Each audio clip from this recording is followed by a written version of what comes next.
Kieran Blackwell stood on the curb of a quiet Manhattan street, cursing under his breath as he yanked on the sleek chrome handle of his midnight blue Aston Martin locked, with the keys mocking him from the driver's seat. "Unbelievable," he muttered, dragging a hand through his dark, wind-tousled hair. He had a board meeting in 30 minutes, a $12,000 suit on his back, and not a single soul around to help him, not even his driver, who had just stepped away for coffee. Of all the days to lock himself out of his car, it had to be the one day he didn't want attention. Then she appeared like a bolt of color in the gray morning. "Need a hand?" a voice called from behind him. Kieran turned, eyebrows lifting as a woman approached, her red wool coat flapping slightly in the breeze. She was carrying a paper bag and a coffee cup, her cheeks flushed from the cold, and her eyes hazel, curious, and bright locked onto his. He blinked. "Unless you know how to unlock a car without setting off the alarm and making me look like a thief, I think I'm out of luck." She grinned, stepping closer. "Actually, I do. I work at Midtown Auto. My dad owns the shop. I've broken into more cars than I can count legally, of course." She raised a brow. "Want me to give it a shot?" "You're serious?"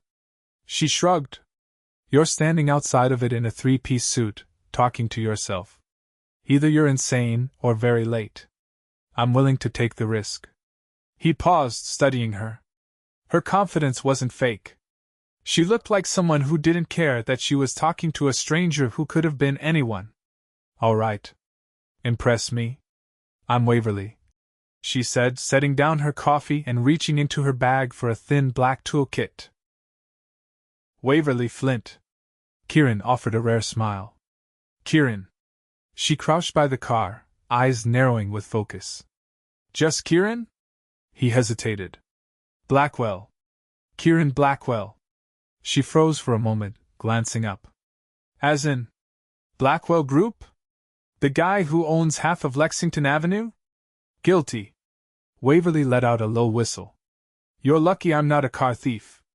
I'm lucky you're not asking for a selfie." She snorted. "Please. I fix cars, not fawn over billionaires." His eyes sparkled. "Billionaire, huh? You Googled that fast." "I didn't have to. You were on the cover of Forbes last month." "My dad left the magazine in the garage." In seconds, she had the door open with a soft click. Kieran stared. That was disturbingly impressive. She stood, brushing off her hands. "You're welcome."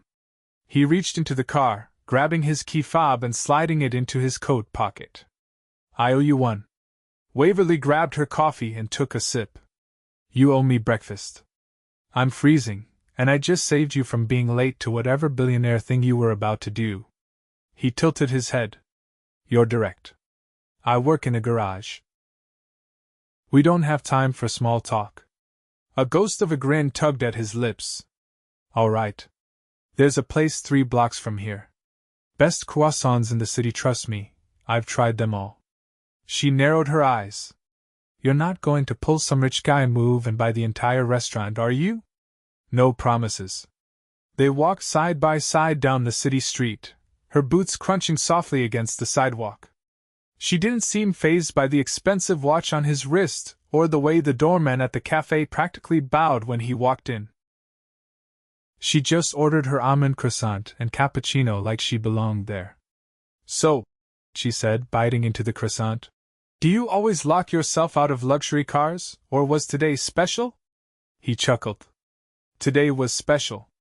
I usually let someone else handle the keys. But I needed some air." "Rough morning?" "Rough year." Waverly tapped the table. "Let me guess. Billionaire life isn't as glamorous as it looks." He studied her for a long moment.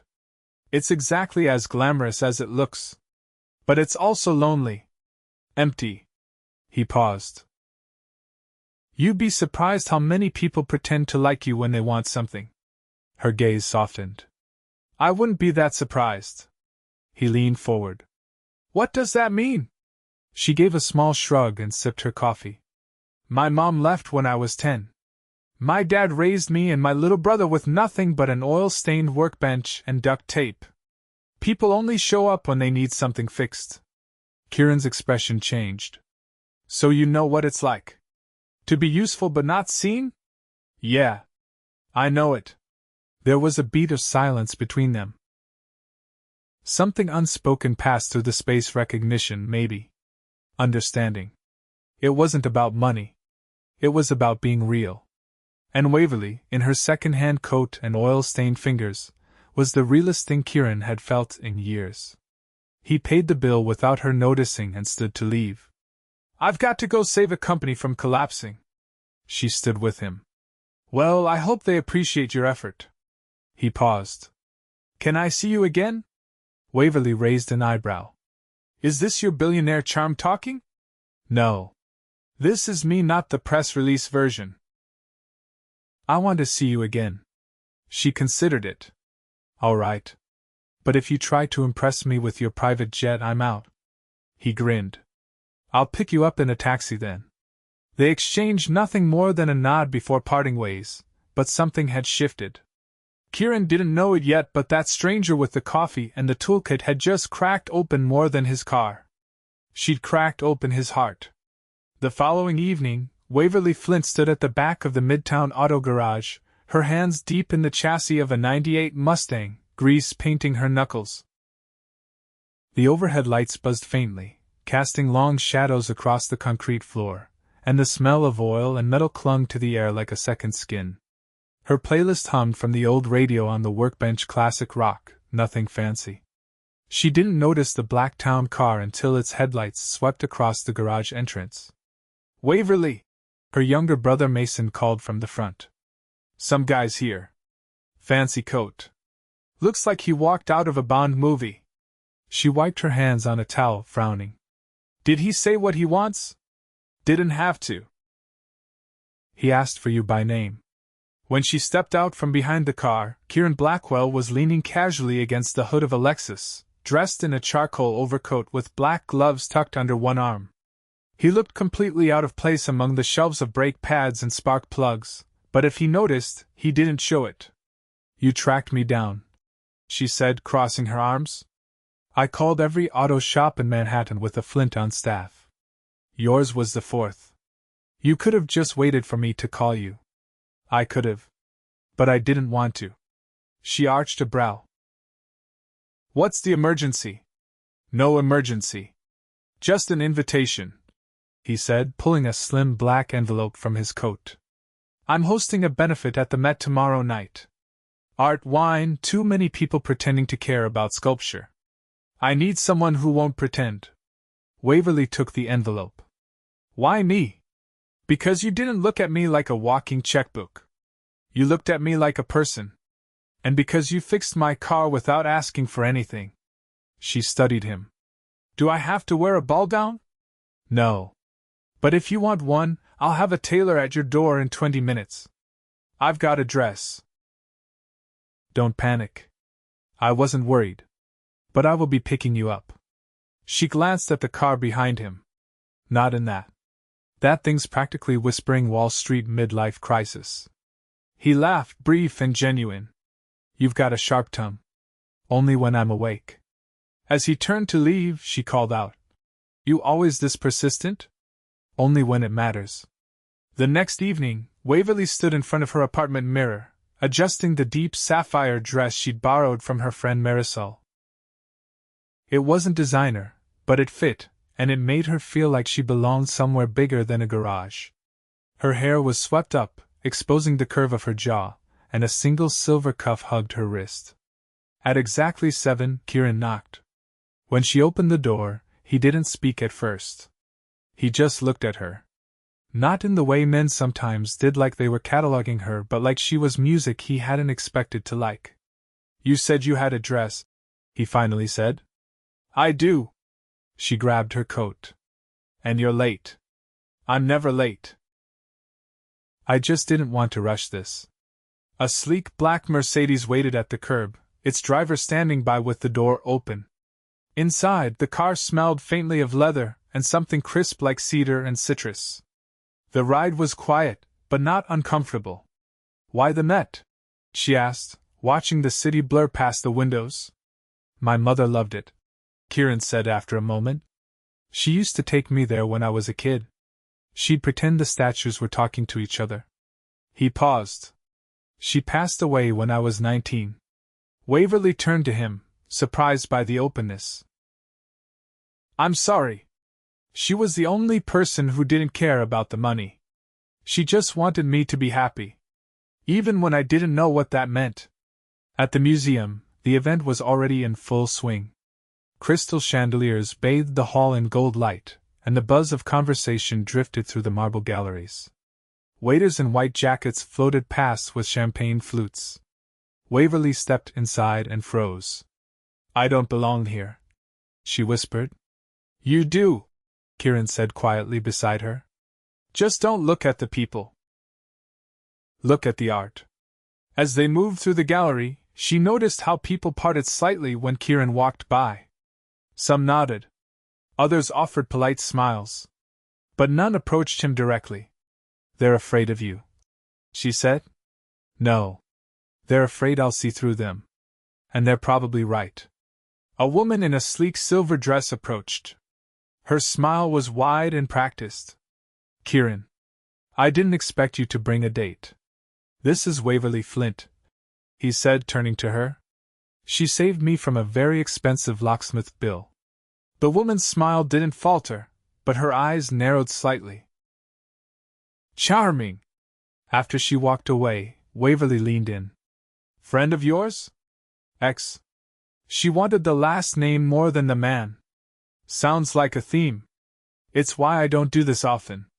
Later, they found themselves standing before a massive painting stormy skies over a solitary coastline. What do you see? He asked. She tilted her head. A woman who's waiting for something that'll never come. He studied her profile. You always read between the lines? I have to. My life doesn't come with subtitles. He reached into his jacket and pulled out 2 small, folded cards. Come with me next weekend. I'm going to a vineyard upstate. She blinked. You're asking me to leave the city with you? Just for a day. No suits. No galas. No pretense. You barely know me. I know enough. I know you're not impressed by this. He gestured around them. But you still showed up. That means more than you think.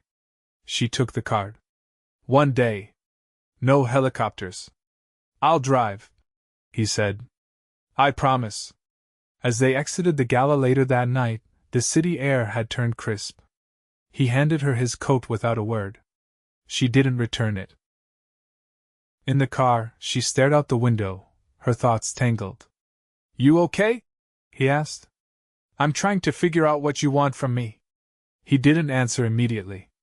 When he did, his voice was low. I don't want anything from you. I want something with you. She looked at him then, fully. That's a big difference. I know. They stopped in front of her building. She didn't move to get out. You're not what I expected, she said. Neither are you. She stepped out, but before she closed the door, she leaned in. Don't try to impress me. Just be real. He nodded once. I will. The door shut softly behind her, and Kieran watched her climb the steps, disappearing into the building like a secret he wasn't ready to let go of. Inside, Waverly leaned against her door, heart thudding. She didn't believe in fairy tales. But maybe, just maybe, this one wasn't pretending to be one. Waverly didn't know what to expect from a billionaire on a vineyard date, but it certainly wasn't Kieran Blackwell rolling up in a dusty, vintage Land Rover that looked like it had spent more time off-road than in any valet lot. As he stepped out, jeans hugging his long legs and the sleeves of his navy Henley pushed to his elbows, she stared for a long second before lifting a brow. You steal this from a safari guide? He shut the door and grinned. It's my grandfather's. He used to take me fishing in this thing upstate. Thought I'd give it some fresh air.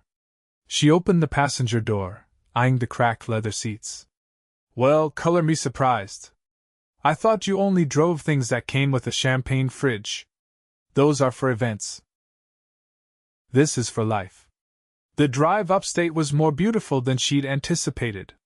Waverly pressed her forehead to the passenger window, watching the buildings fall away and give way to open skies and tree-lined roads. The silence between them wasn't awkward, it felt like the kind of quiet that didn't need to be filled. "You always this comfortable being out of your element?" she asked, glancing over at him. "I'm not out of it. I grew up spending summers in the Catskills. Before boardrooms and mergers, there were bonfires and fishing hooks stuck in my jeans." She turned toward him slightly. "You don't talk about that much. No one ever asks." The vineyard was nestled in the hills, sprawling rows of grapevines stretching into the horizon. A breeze carried the scent of crushed fruit and sun-warmed soil. Kieran parked beneath a line of sycamores, and they walked up the gravel path toward the tasting patio where a small setup waited, just one table, 2 chairs, and a bottle chilling in a carved stone basin. "Did you rent out the whole place?" she asked, scanning the empty patio. "No. It's off-season. But I may have asked them to give us the quiet side of the property." She sat and picked up one of the glasses. "You always tailor the world to your liking?" "I try to make room in it for the right people." The wine was dry and rich, but Waverly barely tasted it. Her gaze kept drifting to the way the sunlight hit Kieran's jaw, the way he leaned forward when she spoke, like he actually wanted to catch every word. "Why me?" she asked suddenly, setting the glass down. "You could be with anyone. People who live in your world. Why are you bringing me into it?" He leaned back in his chair, fingers trailing the edge of his tumbler. "Because they all want the version of me that comes with headlines and bank accounts. You look at me like I'm still the guy stuck outside his car." That guy was panicking. "Exactly." She laughed softly, but it faded as she looked out over the vineyard. "I'm not someone you can just drop into your life like an accessory. I have my own world. My own mess. I don't want to replace your world," he said, voice low. "I want to be invited into it." She studied him for a long moment, then picked up her glass again. "You ever held a wrench?" "Only when I was 12 and thought I could fix a broken lamp. Nearly electrocuted myself." "Well," she said, "maybe I'll let you hold one again. Just to see if it sticks." After they finished the tasting, Kieran led her down a path between the vines, toward a hilltop that overlooked the valley. There, a picnic blanket had been set up with a basket to the side, and the view was breathtaking, rolling hills painted in amber and rust, dotted with trees just beginning to shed their leaves. "You planned all this?" she asked, her voice softer now. He crouched beside the basket and pulled out a folded paper bag. "I made sandwiches. Don't look so shocked." "You made them?" "I can follow instructions. Mostly." She sat down beside him, glancing at the rough handwriting on the wax paper. "Turkey and cheddar. Classic. I figured if I messed it up, at least the cheese would save it." They ate in silence for a while, the wind tugging at their hair. At one point, she turned to look at him, and he was already watching her. "I've been thinking about something," he said. "Dangerous." He ignored that. "I don't want this to be temporary." She blinked. "You mean us?" "I mean whatever this is turning into. I don't want to walk into another board meeting and pretend it's enough. It's not. Not anymore." "Kieran." She started, but he cut her off. "You don't have to say anything now. I'm not asking for promises. I just want you to know where I stand." She looked away, focusing on the horizon. "I don't know if I fit into your life. I've got a brother who still thinks I'm his third parent, a shop that barely pays rent, and a past full of disappointments. I'm not polished. I'm not easy. I don't want easy," he said. "I want real. And you? You're the most real thing I've felt in years." That night, as they drove back into the city, Waverly leaned her head against the cool glass of the window, her thoughts spinning. She hadn't meant for this to happen. She'd helped a stranger unlock his car. That was it. But now, that stranger was slowly unlocking her. The following week, she found herself invited to a benefit auction for underprivileged schools, hosted at a private rooftop terrace overlooking Central Park. The invitation had come with no note, just the address and time. When she arrived, she saw Kieran already there, surrounded by people in tailored tuxedos and glittering gowns. He spotted her instantly. "I wasn't sure you'd come," he said as she approached. "I wasn't sure either. I'm glad you did." As the auction began, Waverly wandered to a quieter section of the terrace, sipping a glass of water and watching the skyline. She didn't notice the older man in a navy suit approach until he was beside her. "You're the one Kieran brought tonight," the man said. She turned cautious. "And you are?" "Lawrence Blackwell. His father." Waverly stiffened. "Nice to meet you. I don't believe we've met before," he continued, watching her closely. "You're not part of this world, are you?" "No," she said evenly. "And I'm not trying to be." He nodded slowly. "You're different. That much is clear. Kieran's never brought someone like you here." She didn't respond. "I'm not warning you off," Lawrence added. "I'm just saying this life. It changes people. And not always for the better." Waverly's voice was calm. "Maybe it's time it changed him for the better." Lawrence gave her a look that was unreadable, then walked away. She found Kieran a few minutes later, standing near the auctioneer's podium, watching the bids climb. "Your father just gave me a very polite interrogation," she said. Kieran's jaw tightened. "He tends to do that. I held my own. I never doubted that." Later that evening, as the crowd thinned, Kieran took her by the hand and led her to the far end of the terrace, where the city lights stretched out like a sea of stars. "I know this isn't easy," he said. "It's not supposed to be," Waverly replied. "But that doesn't mean it's not worth it." He looked at her like she was the one thing that made sense. "I want to show you something," he said. She followed him back to the elevator, down to the street, and into a sleek black car that pulled up the moment they stepped outside.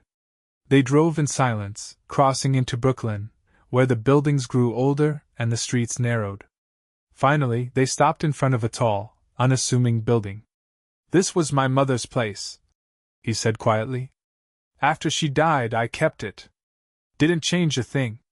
They stepped inside, and she saw the worn leather couch, the books piled in uneven stacks, and the old records by the player.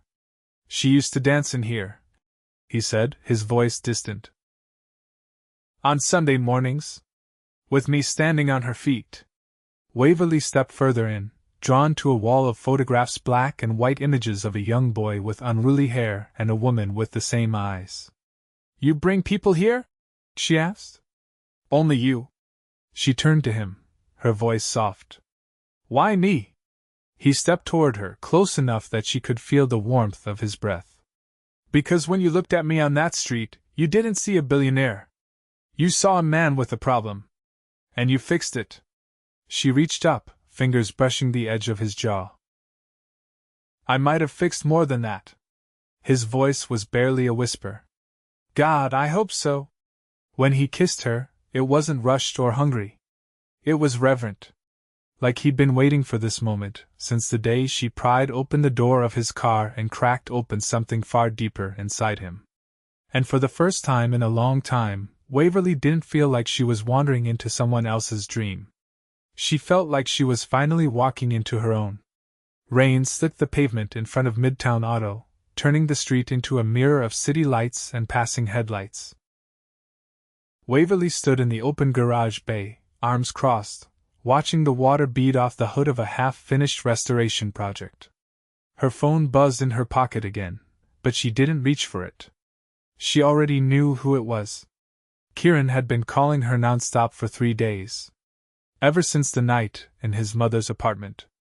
Ever since she realized she was standing on a precipice one step forward, and she'd be in his world completely.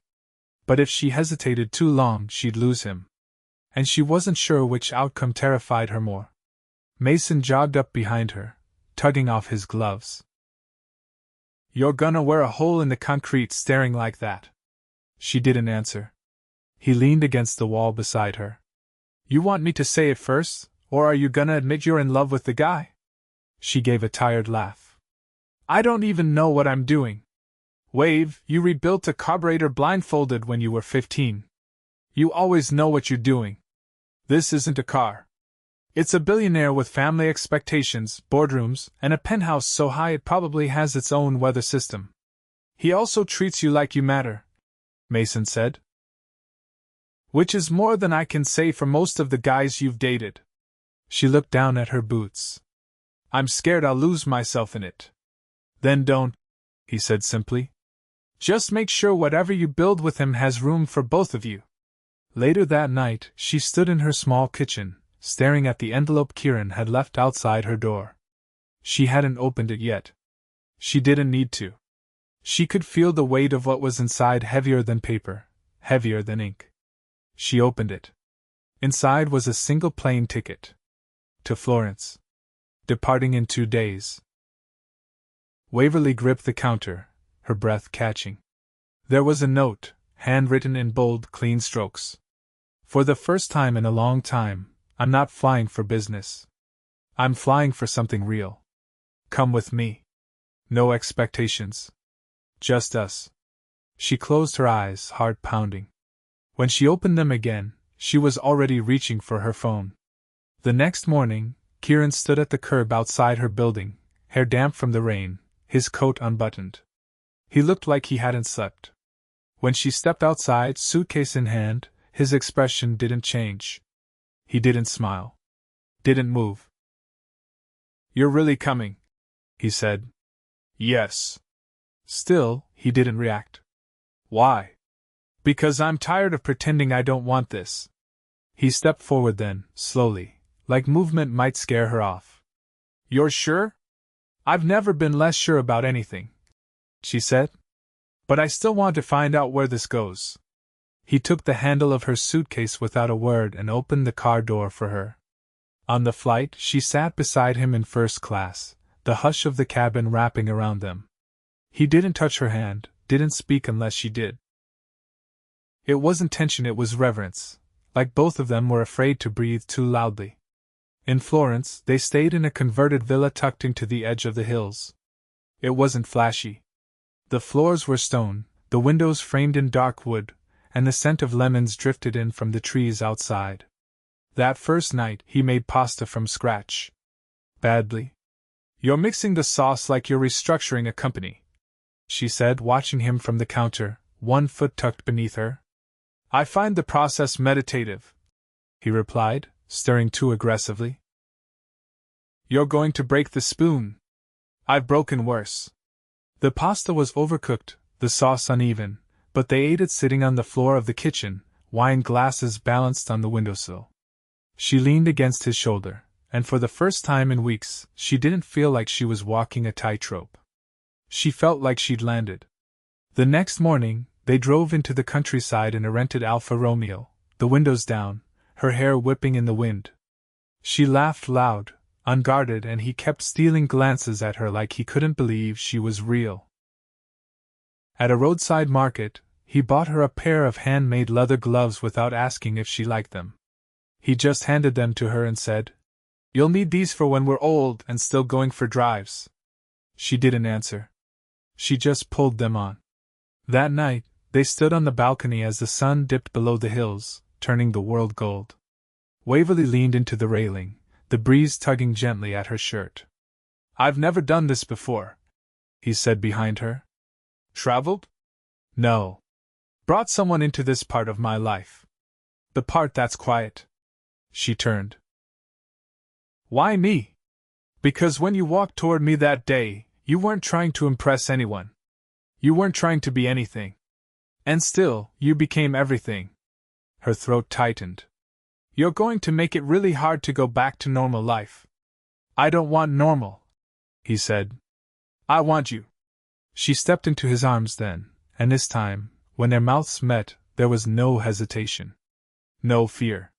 Just two people who had finally stopped running. When they flew back to New York, there was no press waiting, no cameras. Just the city skyline rising like a promise. Back in her apartment, Waverly found a folded piece of paper in her coat pocket. His handwriting again. "I'm not asking you to leave your world. I'm asking if we can build one that holds both of ours. 2 weeks later, Midtown Auto was buzzing with more noise than usual.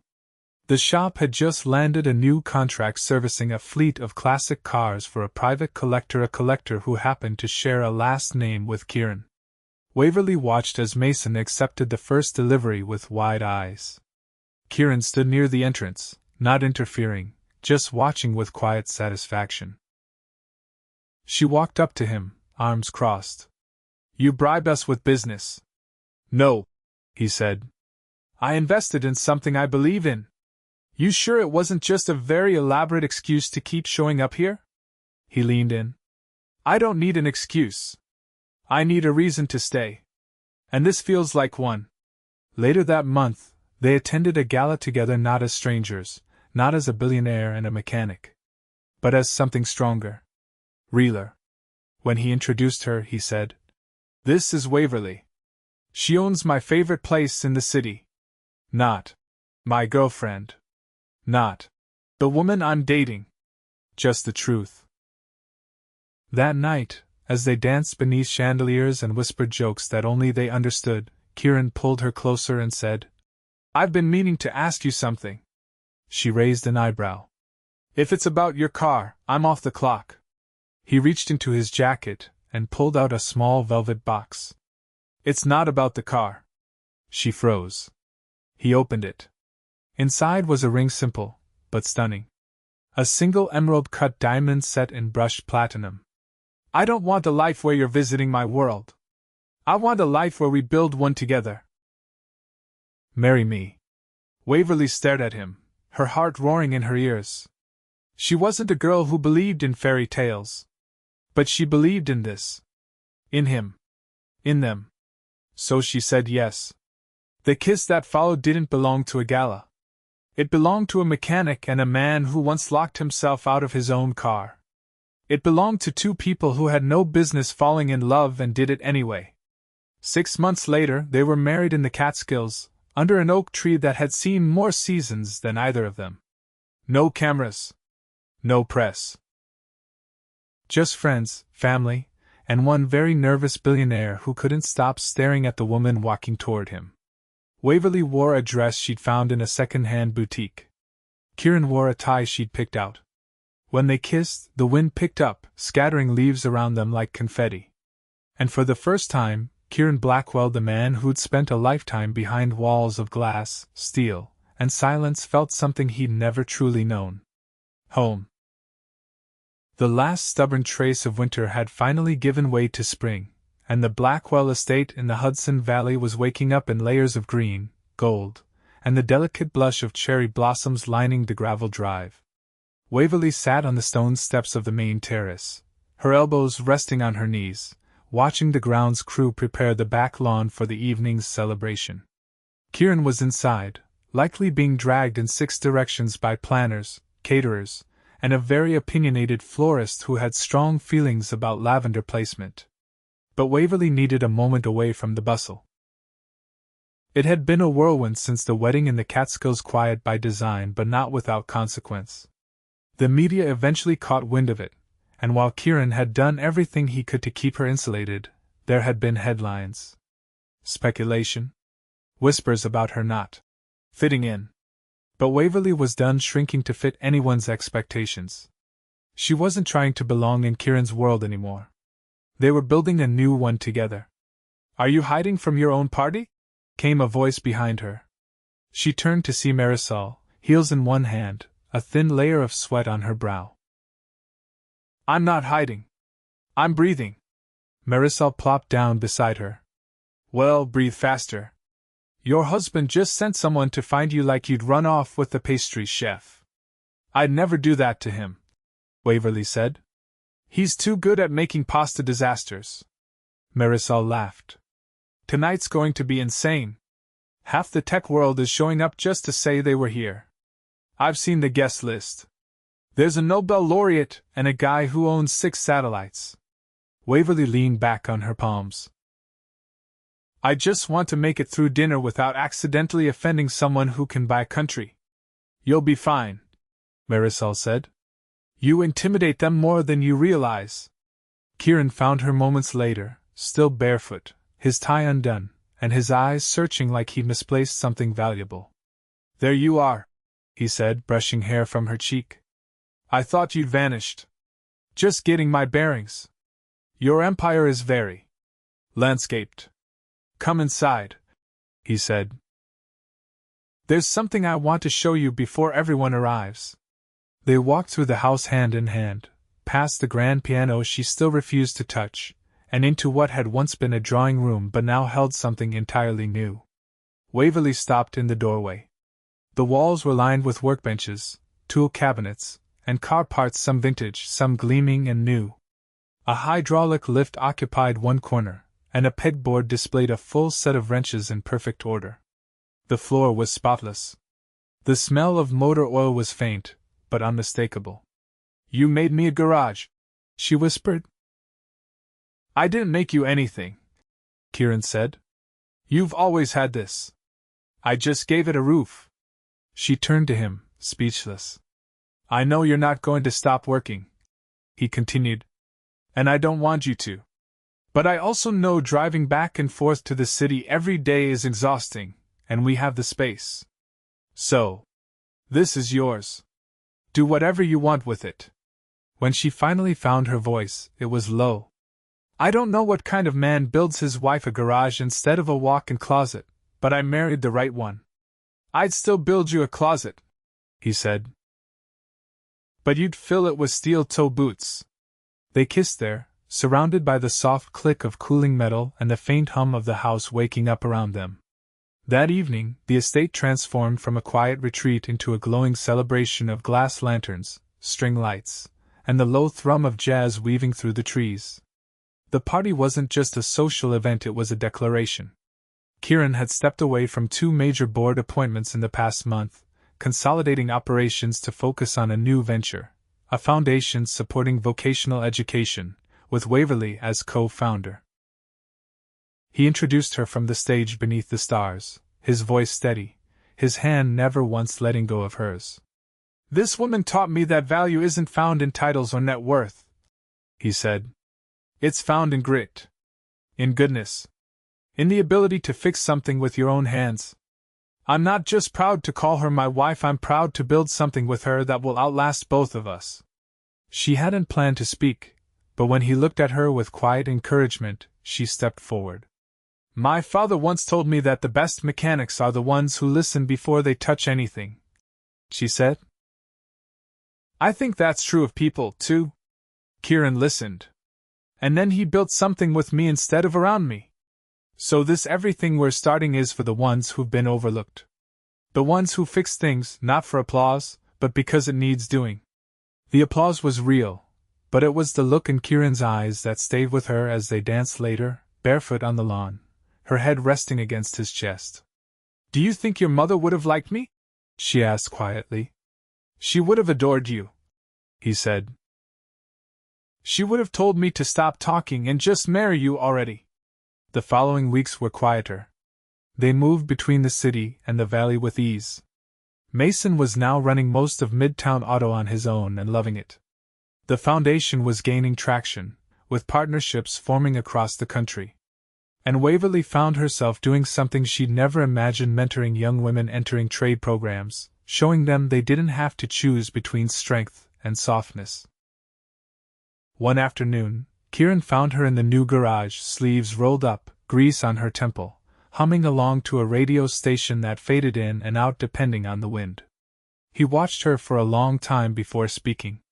"Did I tell you how much I love you today?" She glanced over her shoulder. "Not since breakfast." He stepped closer, sliding his arms around her waist from behind. "Then I'm overdue." She leaned back into him. "You always show it. That's better than saying it." He kissed her neck, slow and warm. "I'll do both." A year passed like that. With rhythm. With balance. With joy that wasn't loud, but steady. And then one day, Waverly stood in that same garage, holding a small white envelope in her grease-streaked hands. She'd found it in the mailbox, addressed in Kieran's handwriting. Inside was a photograph. It was the two of them, taken that night on the vineyard hilltop, laughing with their wine glasses raised, the world stretching out behind them. On the back, he'd written a single sentence: "Let's never stop building." She smiled, pressing the photo to her chest. Later that night, she walked into the study where he was reading by the fire. "I have something to tell you," she said. He looked up immediately, alert. "I'm pregnant." He didn't speak. He didn't move. And then he crossed the space in 2 strides, dropped to his knees, and wrapped his arms around her waist like he was anchoring himself to the very center of the earth. They sat on the rug for a long time, her fingers in his hair, his forehead against her belly, both of them overwhelmed by the quiet enormity of what they'd created. Months went by. The nursery was painted in soft, hopeful colors. The media didn't find out. They didn't need to. This wasn't for headlines. It was for them. When the baby arrived, a girl with Kieran's eyes and Waverly's stubborn jaw, they named her Elodie. She had a grip like a vice and a cry that could shake the windows. Kieran held her like she was made of glass the first time. Then like she was made of stardust every time after. He whispered promises into her ear. That he would always listen. That he would never build a world she didn't belong in. That love, real love, was the strongest foundation of all. And Waverly, watching them from the rocker with her heart full and her hands finally still, knew with absolute certainty that everything had led here. Not to a fairy tale, but to a life. Built from broken things, rebuilt with patience, and held together by something stronger than wealth, stronger than luck. Love, real and earned. Forever.